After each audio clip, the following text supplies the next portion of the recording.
开学典礼上，我作为家长代表上台发言，13岁的继子当场撕了我的演讲稿，把庆贺的蛋糕砸在了我的身上。凤青哥，你根本就不是我妈，凭什么作为我的家长上台发言？他上台抓花我的脸，因为情绪过激被学校的保安拦下，送进了学校心理科。幽暗的瞳孔中盛满了愤怒与冷漠。别以为我不知道你打的什么主意，只要我在一天，你就休想进我程家的大门。程怀匆匆赶来，看到程思度身上的狼藉，一巴掌落在我的脸上。宋青哥，我让你照顾好思度，你就是这么照顾的。他只是一个青春期的孩子，你就不能大度一点？我看着父子俩一唱一和，平静地擦拭掉脸颊上的伤。这是我照顾了整整13年的人，换来的又是怎样的下场？看着手里只剩3天的契约，我在心里长舒了一口气。既然这样，那便死生不见好了。宋青哥，思度还是个孩子，你为什么总是要跟他过不去？要不是因为你做了什么对不起他的事，他的又怎么会有这么严重的应激反应？他不分青红皂白的一句话，就将我判处了死刑。这么长时间，他好像从来都没有意识到，不是我跟程思度过不去，而是程思度容不下我。程思度被程怀带回了老宅，我熟练的和各位校领导、家长、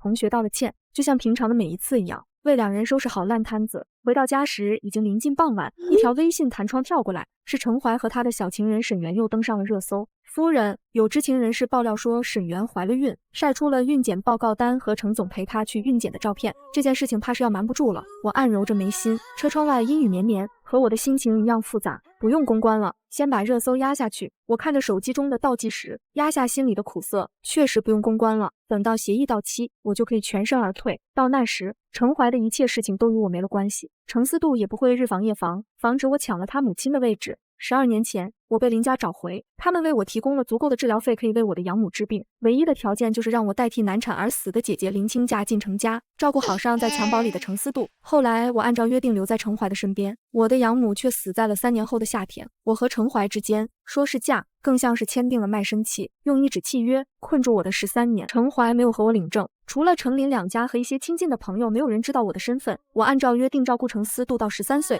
把他当做自己的亲生孩子抚养，换来的是他的叛逆和伤害。房间里静悄悄的，程思度这次一反常态的安静，他贴心的为我端来了一碗新熬好的骨汤，带着甜蜜的笑叫我妈妈。妈妈，这是我让张妈特意熬了2小时的汤，父亲已经教训过我了，今天是我的错，对不起。我看着他诚挚的目光，以为他真的意识到了自己的错误，强忍着心气将那碗汤一饮而尽。看着汤逐渐见底，程思度的笑声越来越放肆，他的猫跑到饭桌上刮花了我的手。宋青哥，死老鼠的滋味怎么样？我可是特意买了老鼠药，跑了好远才逮到一只。要不是你和老师告状，我怎么会因为今天的事被老师罚写检讨，在家面壁思过1个月？我的心里五味杂陈，看着这个我亲手养大的孩子，第一次红了眼眶。有些小动物是喂不熟的，人也一样。他洋洋得意，看着我扣着嗓子跑进厕所，像是打了胜仗的将军。我的胃不出意外的疼了整整1夜。张妈当天晚上就已经回了老家，所以我将电话打给了程怀。第10个电话终于被接起时，那边喘着粗气，程怀语气里带着不耐烦，像是被人打扰了兴致。宋青哥，你最好有急事找我。我的额头冒了冷汗，说出的话也虚弱无力。程怀，我胃里难受，能不能送我去医院？我的话还没说完，被他冷声打断，有病就去找医生，别来烦我。手机碰撞到地面的声音响起，娇媚的女声在电话里显得格外清晰。阿怀，人家还怀着孕，你轻一点，已经过了3个月了，医生说胎儿已经稳了。宝贝，我想死你了。我绝望的起身，一样画葫芦的打车去了医院，一个人办理了住院。第2天一早，正巧碰上陪着沈媛孕检的程怀。程怀如沐春风，一副吃饱厌足的模样。他轻抚上沈媛的肚子，嘴里喊着青青。他说婉婉泪清，而沈媛是他众多替身情人里最像的那一个。他将对林青的思念倾注到沈媛身上，甚至允许她怀上自己的孩子。我突然没有来想起这些年，他借着夫妻的名义在我身上发泄他的私欲，却从不允许我怀上他的孩子。每每等到情势消散，他总会从背后环抱住我，掰过我的脸去吻我的眼睛。他说我的眼睛很漂亮，可我知道是因为我的眼睛最像他。他说我的眼睛很漂亮，可我知道是因为我的眼睛最像他。我曾在程怀常年封锁着的阁楼里见过林青的模样，是一个很漂亮的女人。她的画像和照片挂满了整个阁楼，程怀从不允许有人进去。每每临近傍晚，便会去阁楼里小酌一杯。我知道他一直爱着林青，这些年和他相敬如宾，直到被查出怀孕的那一刻，我竟然也有一瞬间的恍惚，生出了不该有的想法，期待着孩子的降临，期待着程怀的态度。那天的风很大，他抽了1上午的烟，在阁楼躲了1夜。我看着他通红的眼尾，知道这个孩子是保不住的。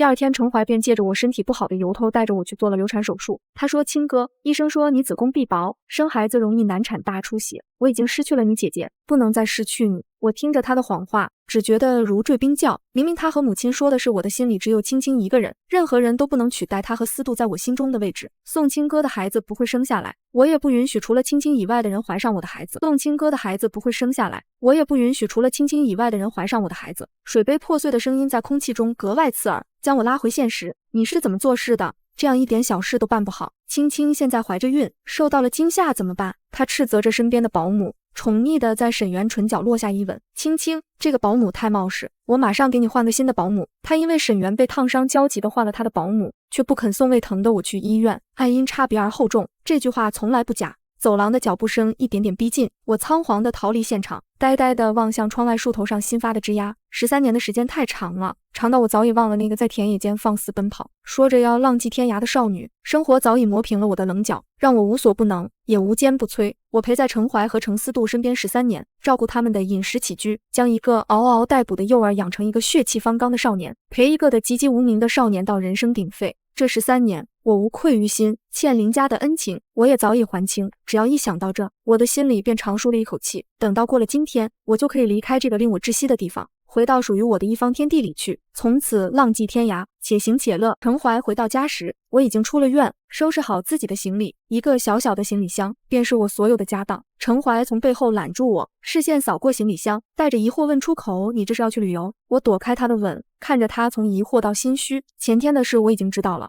是程思度那个臭小子的错，他正值青春期，只是和你开个玩笑，你别和他计较。这个蹩脚又荒唐的理由，他用了无数遍，甚至不愿意再费心思向我解释。可是没有一个青春期的孩子会分不清好坏，也没有哪个孩子会用一只中毒的死老鼠来给自己的母亲熬汤。尽管只是名义上的母亲，我挣开他的怀抱，深吸了一口气，从抽屉里拿出一张已经有些泛黄的协议。程怀，13年期限已到，程思度如你所愿平安长大，而我也是时候离开了。程怀攥着的拳头一点点收紧，脸色愈发的阴沉。宋青哥，你在闹什么脾气？我已经教训了程思度，这样的事情不会再发生。助理的电话不合时宜的响起，程怀一把夺过了我的手机，摁了接听键。夫人，先生和沈小姐的热搜已经压下去了。这13年里，程怀的绯闻不断，程氏集团危机重重，我帮着他周转资金，经营企业，是他的助理、保姆、员工，唯独不是他的妻子。程怀的神色有一瞬间的缓和，挂了电话，对上我的视线。我和沈园只是玩玩而已，你要是介意，明天我就让他去打开，再给我半年的时间。半年后，我为你举办一场盛大的婚礼，告诉全世界你是我程怀的妻子。他想要用半年的时间留住我，无非是因为程思度的情绪不稳定，他需要一个信得过的人守在身边照顾。等到半年后他的项目忙完，他依旧是那个未亡妻终身不娶的深情霸总。程怀，协议已经到期了，我没有义务再继续留在这里。我去意已决，拎着行李箱下了楼。程怀见我不为所动，将协议撕成碎片扔进垃圾桶，把我堵在1楼的楼梯间。宋青哥，这难道又是你欲擒故纵的把戏？我已经答应了给你一场婚礼，你还要怎样？跟在我身边，你享受着数不尽的荣华富贵，这是多少人求不来的福气，你还有什么不满足的？一个乡下来的野丫头离开了我，你一无是处，别得了便宜还卖乖。一个乡下来的野丫头离开了我，你一无是处，别得了便宜还卖乖。我在心里暗自苦笑，生理性的眼泪不自觉沾湿了眼眶。是啊，在他眼里，我本就是一个粗鄙不堪、毫无生趣的野丫头。要不是因为这一纸契约，我们之间永远不会有任何交集。而现在，我也该把不属于我的一切全部还回去。他将我的离开当成了一场稀松平常的争吵，却不知道我早已厌倦了这种生活，也并不在意他是不是真的要娶我。积攒多年的情绪终于爆发，我甩开他禁锢着我的手，看向他的眼神冷漠疏离。程怀，这13年来，我自认为面面俱到，并没有做出什么对不起你的事，你也该守诺，放我离开。阿怀，这是在干什么？沈园大着肚子站在院内，打断我接下来的话。身边跟着的是本该在老宅面壁思过的程思度。程怀不自然地与我拉开半米的距离，走过去揽上沈园的腰。沈园露出可怜的神色，视线却错过程怀，直直落在我身上。阿怀，我是不是来的不是时候？青哥，你可不要误会啊，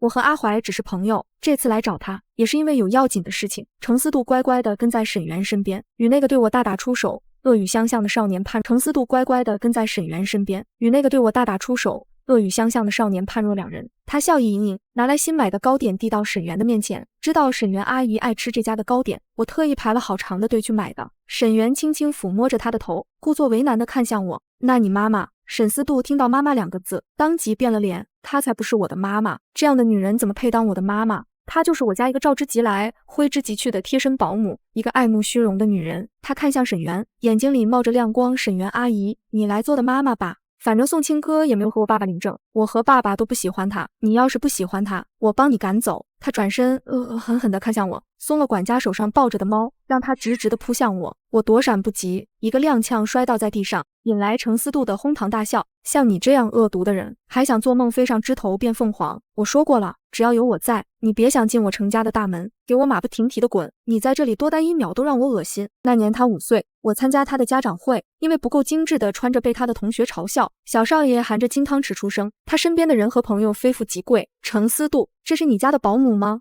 怎么穿成这样？他的衣服是不是在垃圾堆里捡的？我家的狗都不穿这么廉价的衣服。程思杜将我护在身后，挥了挥拳头，用他稚嫩的童音反驳所有人：她是我的妈妈，我最爱的妈妈，我不允许有人说她，谁要是敢再说她一句，我就把谁摁在地上打。他的身形勘探到我腰上，却将我搂得紧紧的，告诉我以后他会一直保护我。我记着他的那句话，担当起一个母亲的责任，教他画画写字，人间道理，也看着他与我渐行渐远，刀光相向。我闭眼忍下心中的涟漪，过往的一切如云烟般消散。等我再睁眼时，只剩下无波无澜的平静。脖颈间戴着的爱心项链被我扯下，扔进院子里的池塘里。那是他送我的生日礼物，虽然不算贵重，却被我一直戴着，一戴就是6年。程思杜，从今以后，我和你再没有任何关系，与程家也再没有任何瓜葛。下次再见，我们就是陌生人，或者永远不见。程怀一心扑在沈园身上，气急败坏地看着我。宋清哥，你可要想清楚，出了这个家门，下次再来，你就要跪着求我收留。我不再回头，拿着行李箱扬长而去。再见了，程怀。程思杜，我买了最近的一班车回了老家，却被林母拦在了半路。他趁我转成时拦了我的路，将气息压得极低。宋清哥，真是给你脸了，还敢私自离开程家，要不是我去程家抗思杜，都不知道你今天闹了这么一出。我看着这个生下我却不管不问的母亲，只觉得讽刺。当年他因为放不下程家的钱财，全是在林清死后的第一时间将我送去，借着救了我养母的名头携恩相报，用一份恩情换我13年不得自由。如今期限到期，他却早已将其当成了理所当然。宋夫人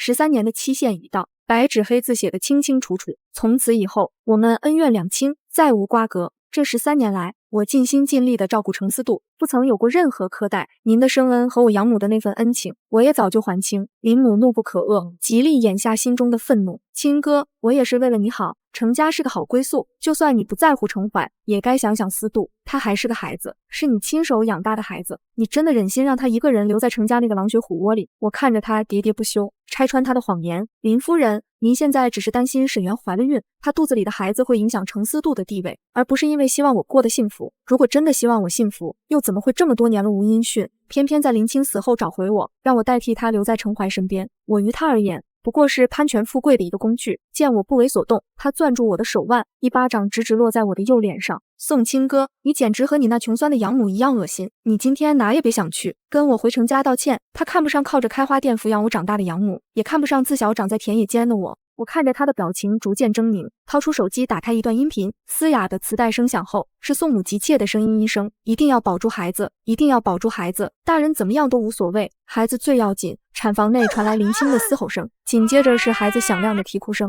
不知道程怀听到了这段音频，会不会一怒为红颜，让整个林氏集团陪葬？宋母想要母凭子贵，借着程思杜攀上程家的高义，也不想放过程夫人的身份，将我送到程怀身边。比起荣华富贵，林清的命不值一提。程怀或许会因为一时兴起对林清关爱有加，却永远不会放弃程思杜这个亲生骨肉。可是他算错了。程怀爱林清比爱程思杜更深，他将林清的牌位放到了家里，每年过年过节都会带着我和程思杜祭拜。家里的装饰13年都没有变，只是因为那是林清喜欢的，没有人可以比过林清在他心中的分量。这段音频是我在8年前调查养母的死因时意外发现的。我可怜程思杜从小失去了母亲，成为商人逐利的工具，对他百般呵护，可终究抵不过外人的风言风语，轻易就将我定义在了仇人的行列。他将林清的离开怪罪到我的身上，认为是因为我的出现逼死了林清。在他的观念里，比起母亲这个身份，我只是一个唯利是图，想要费尽心思攀附上程家的坏人。即便他并没有见过林青，林母爹坐在原地扑上来抢走我的手机，我没有制止他的行为，冷眼看他销毁证据。可这样的辈分我还有很多份。林夫人，如果不想失去程家这个橄榄枝，那就放我离开。我将手机留给了他，连带着曾经的回忆一起。我回了南城，那里的一切都没有变。养母经营的花店早已破旧不堪，被我精心收拾好，重新开张。他在满天风雪里捡到我，从此这个世间有了宋清歌。程怀和沈园的事又一次登上了热搜，只是这次不同的是，沈园出轨被程怀当场捉奸在床，程怀阴沉着一张脸把他带去了医院，做了羊水穿刺，发现他肚子里的孩子并不是自己的。我平静地放下手机，后来的事情我不得而知。风里传来油菜花的香气，将我再一次带回到18岁。我不再是谁的母亲，也不再是谁挂名的妻子，我只是宋清歌，独一无二的宋清歌。他们之间的事情与我早就没有了任何关系。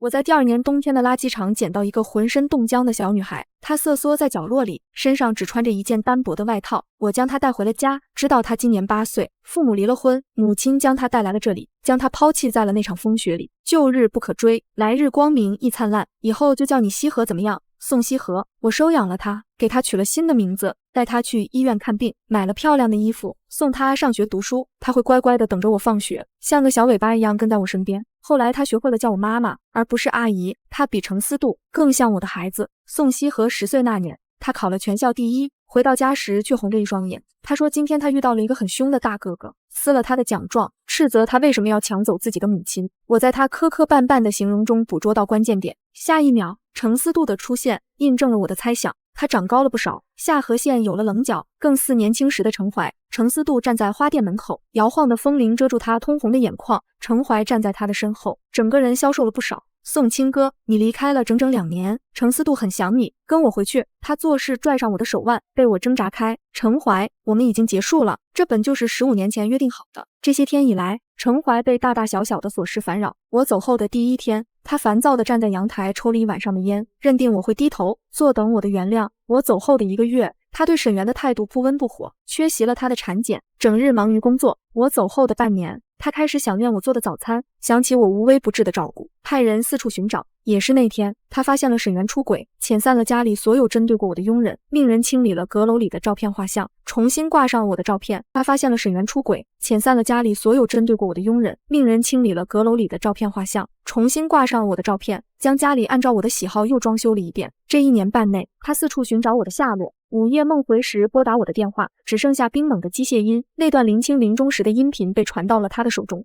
程思度将林母推进了冰冷的池塘里，陈怀冷着一张脸，断了林家的资金链，收集了林家藏匿在暗处的黑白交易，将林父林母送进了监狱。他开始惶恐不安，第一次害怕再也找不到我。宋西河将我护在身后，稚嫩的童音监狱勇敢，你们是谁？不准伤害我妈妈。明明是摔一跤都会哭很久的小姑娘，就这样将我护在身后。一直没有说话的程思度在听到宋西河喊我妈妈的那一瞬间，拳头死死地握住。她才不是你的妈妈，她是我一个人的妈妈。别以为我不知道，你只是他从垃圾场里捡来的孩子。我慌忙去捂宋西河的耳朵，把他带到楼上。程思度一路跟着我上楼，生怕下一秒我就要不见了。他重新叫回我妈妈，再也不是恶狠狠的一句宋清歌。程思度，2年前我已经说得很明白，早就不是你的妈妈了。程思度不知所措地拉住我的手，就像小时候那样殷切地看着我。妈妈，对不起，我已经知道错了，我不该听信别人的谣言伤害你，也不该对你恶语相向。这2年里，我懂得了很多，除了你，没人会去管我的身体健康，也没人真心的希望我健康快乐。妈妈，我很想你，你跟我回去好不好？爸爸把家里重新装修了一遍，是按照你的喜好来的。他在家里的花园里种满了漂亮的红玫瑰，只等你回来的那一天。我很想你，他也一样想你。我挣开他的手，去看程怀。程怀一言不发，额角的青筋暴起，默默红了眼眶。我在心里冷笑了一声，越来越觉得从前的自己可笑且可怜。从前我喜欢玫瑰花，他从来不肯让我带回家，只说是林青不喜欢，便杜绝了我一切喜好。而如今他幡然醒悟，让我在他的心里占了一隅，便种了满园的玫瑰求我回去。陈怀为了表达自己的诚意，拿出一枚精致漂亮的钻戒和一份财产转移协议递到我面前。青哥，我和思度都很想你，你回来好不好？只要你回来，我会将我名下的财产分你一半，为你办一场盛大的婚礼。四度不能没有妈妈，成家也不能没有女主人。四度不能没有妈妈，成家也不能没有女主人。曾几何时，我也以为我的真心能够换来他们的真心，可是现在，我的心里早已激不起任何波澜。我花了13年都没能走进两人的心里，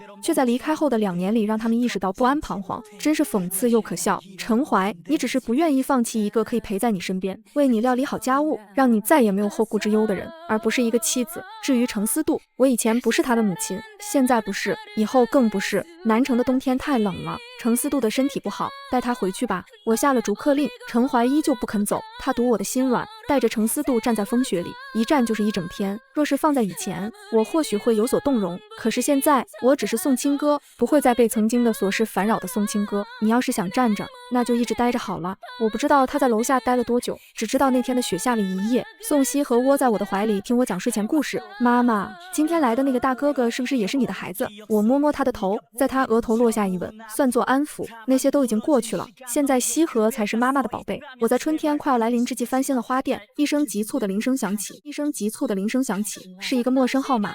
夫人，小少爷逃课跑去找你，意外在中途出了车祸。他现在正在重症监护室里抢救，被带进手术室的时候还在喊着妈妈，您来见他一面吧。什么？我本不该再管程思度的事情，可是在听见管家说他出了意外时，还是没由来的心软了。等我赶到医院时，程思度正躺倒在病床上和程怀说话。爸爸，你说这样真的会让妈妈回心转意吗？程怀替他打好石膏，为他掖好被角。会的。他照顾你这么多年，你再去见他的途中出了车祸，他一定会来的，不会看着你受伤还无动于衷。我的拳头攥了又松，听着两人的对话，心里的那份不安一点点冷下去。我冷着脸推开门进去，程怀有些意外地看向我，程思度的眼里也在一瞬间蓄满了眼泪，两人明显有些不自在，带着谎言被戳穿的无措。程思度，这样的玩笑很好玩吗？还是说程怀，我很好欺负，到了这个时候了，你们还在骗我？我转身离开，程思度几乎是飞奔下床，泪眼婆娑地望着我。他的眼睛和程怀很像，在无情地看着别人时，就像是在看一具尸体，而现在泪眼汪汪，只是为了留下我。妈妈，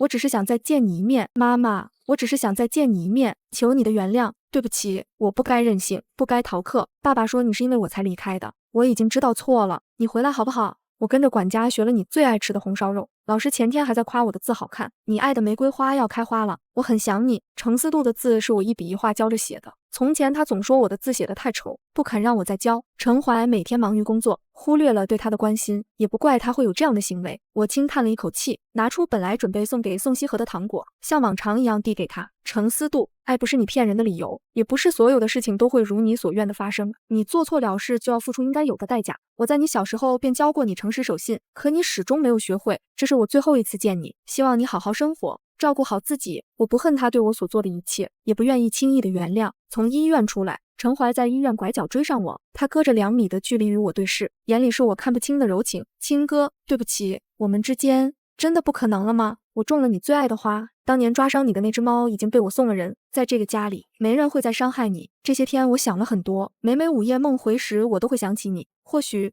我早在很久以前便爱上了你。他借着风声诉说着自己的爱意，我听到自己沙哑的声音响起，程怀，没有人会一直站在原地，而我也从来没有爱过你。这些天我想了很多，每每午夜梦回时我都会想起你，或许我早在很久以前便爱上了你。他借着风声诉说着自己的爱意，我听到自己沙哑的声音响起，程怀，没有人会一直站在原地，而我也从来没有爱过你。或许在这13年里，我曾经有过片刻的动容，却也因为时间的流逝将那一点心动消磨殆尽。程怀，不要再来找我了，我已经有了新的生活，开启了新的人生。程思度已经长大成人，你也要担当起一个身为父亲的责任，把他教好，让他懂得人生道理，不要让他误入歧途。我转身离去，不再去管因为体力不支晕倒在走廊的程怀。宋希和早早放了学，在我回到家时给了我一个大大的拥抱。妈妈，今天同学夸我字写得好看，老师将我的话贴在了墙上，还当场表扬了我。怀里软糯的小姑娘紧紧抱着我的腰，让我的心里蓦然软了下去。我们希和本来就是一个顶好的姑娘，我看着角落里的一抹身影，释怀的转身，拉着宋希和的手，看着18岁的少女在空中向我招手。晚风徐徐，花香接踵而至，我们迎着骄阳出发，见未来，见春天。